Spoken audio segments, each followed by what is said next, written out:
What's up guys, macadii here, and today guys, playoffs week 1 of the DSL League, where I'm up against Mike, coach of the Helsinki Heliolisks. So if you guys are excited, don't forget to leave a like down below, I would really appreciate it. Now you guys may be wondering where some of the regular season games went. Unfortunately, due to time and upload slots, I've just not been able to have any time to record those games. So what I'm doing is basically, I've got in my Discord chat, I'm going to put all of the previous games from the regular season as replays. So if you guys want to go, there's a link down below to go to the Discord chat and you can see some of those battles from there.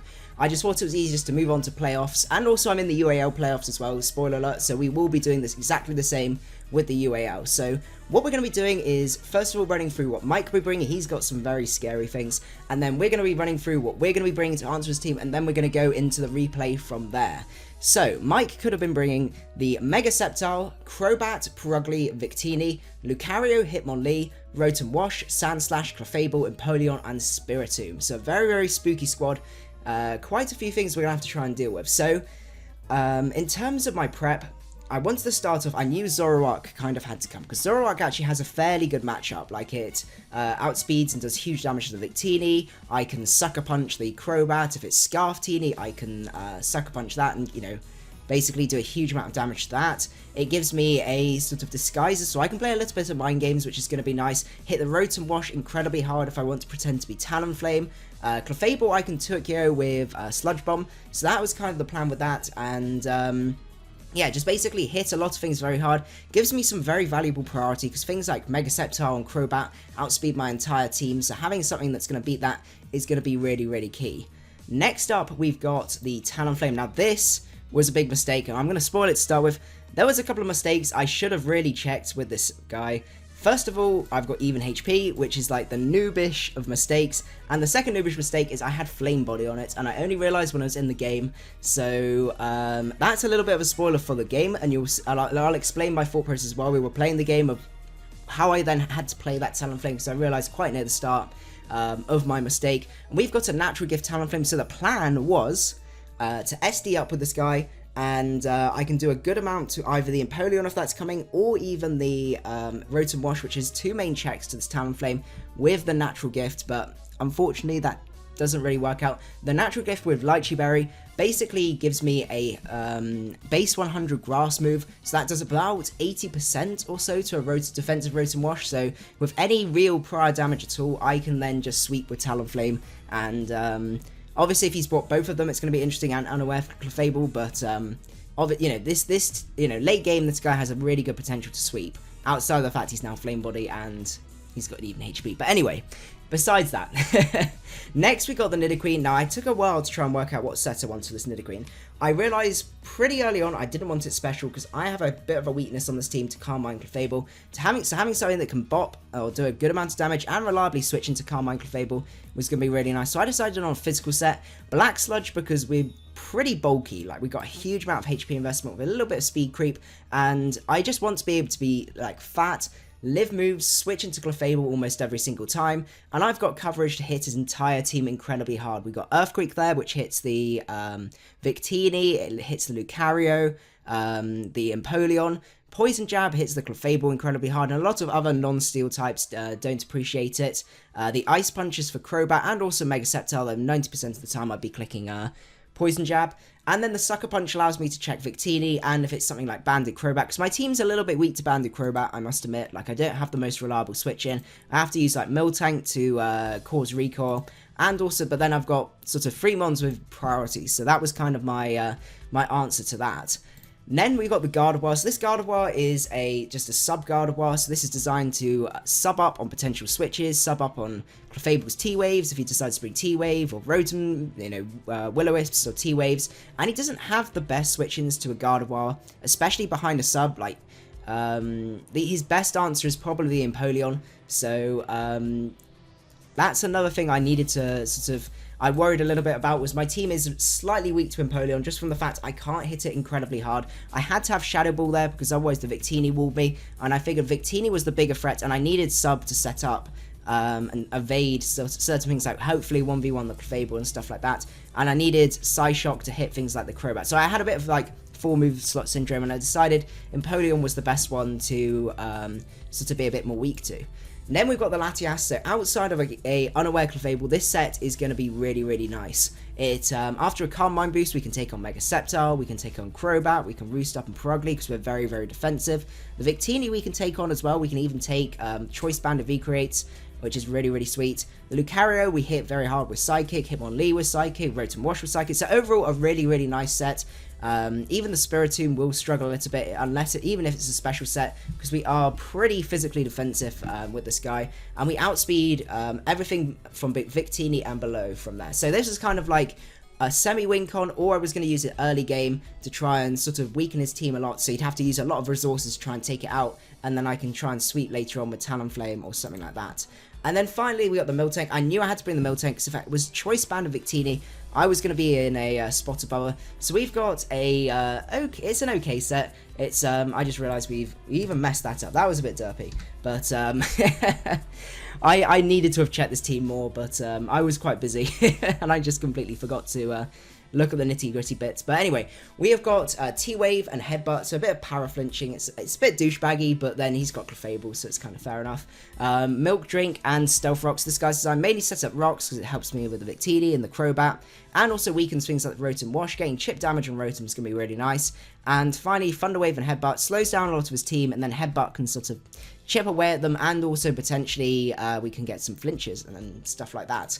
But anyway, what we're going to do is now move over to the battle, and you can see exactly what happened from there. Okay, we are at the battle, and as you can see, he brought the Lucario, which was going to be very, very spooky. I had to try and work out what set that was. Probably defensive Rotom. I was expecting either like most likely a Calm Mind, like Magikarp Clefable or something like that. Empoleon does come, and I was like, oh, I was hoping he didn't bring the Empoleon, but I just decided we're going to have to play around it and stuff like that. Out comes the Crobat as well. I'm maybe expecting this to be more of like the standard Brave Bat with like Choice Band or something like that. And finally the Victini. So overall I had to think about my lead, and I was like, Nidoqueen puts a huge dent in most of this guy's team. So I thought, you know, I can Earthquake this guy, I can take a hit. Well, no, I can't take a hit from Victini, but I can switch out from Victini. But I can do a lot to a lot of his team. So I was like, okay, we'll lead off with the Nidoqueen and sort of pretend to be like a bulky rock setter or something like that. So out comes Crobat, and I was like, okay, so Crobat, I'm not expecting you to stay in because I could go for an Ice Beam and literally bop you, so I'm expecting the U-turn here. So I was like, okay, so I know he's going to switch. I know first turn predictions, you're not really meant to do them, but like the standard way is, and I was like, okay, we're going to be a little bit like ballsy here and just go for a very, very bold play. So he goes to the U-turn here, and I was like, okay. Oh no, this was before the U-turn, so I was thinking, what am I going to go for? And I was like, okay, if I go for Ice Punch, it's very obvious he could go into either his Empoleon or his Victini to take that. I'm not expecting him to go into Clefable. Rotom, I could be special here, and he won't appreciate me if I'm a special set. And Lucario, I'm pretty sure isn't going to come in because that's not particularly bulky. So my best reasoning was like, I'm going to go for an EQ on this flying type bat. So I went for the EQ here, and out comes Victini, and that was absolutely huge. So with only taking a little bit of damage and revealing the fact that this Crobat is choice banded, I've managed to take whittle away a huge threat to my team. So that's really, really nice. I'm able to just go for the Sucker Punch here. I know it was sort of a sort of safe play, but I was if he switches out here, I can always, set up rocks or do something like that. But basically, crippling the Victini was absolutely huge. So getting the Victini out of the way, turn 2 was absolutely great. Out comes the Rotom Wash as I go into my Latias, as he goes for T-Wave here, which is unfortunate. Latias getting T-Waved is a bit of a pain. I'm going to go for Calm Mind here and just sort of risk it early game, find out what this Clefable is, because even if he is unaware, I'm going to take like 50% from a Moonblast because my HP investment, and I can handle that without too much trouble. So he goes for a Moonblast, revealing that he is in fact unaware, so that's a real shame. So I am definitely going to have to switch out here. So I switch out and go into my Nidoqueen because this is my #1 switch. He goes to Wish, as he's going to then switch out, go into the Rotom, as I'm going to go for the EQ, trying to predict another switch, possibly the the Empoleon coming in to take the Poison Jab or something like that. But unfortunately, he makes the safe play and going to Rotom, and this core is going to be extremely annoying for me to try and break, because it's trying to find a safe moment to bring in my Mega Gardevoir, because that's my best check to this core. So I can bring my Latias in. My Latias, even though it's paralyzed and it can't set up, is still incredibly useful for me because it gives me a 100% switch into Rotom Wash. I've got Roost, I've got switches into the Clefable, which is his only other real switch into the Latias. I guess he could go into the Empoleon, but that's fine by me. He switches out again, goes into Crobat, as I'm just going for Poison Jabs here, doing a good amount of damage there, which is nice. He's just going to go for another U-turn. I was like, if he goes to Brave Bird, that's fine. I can take a Banded Brave Bird if I need to. And he just goes for U-turn here, switches out into the Rotom Washes. I just go for the Ice Punch, play it safe. You know, if he stays in, I take a lot of damage, but I can get some Black Sludge recovery.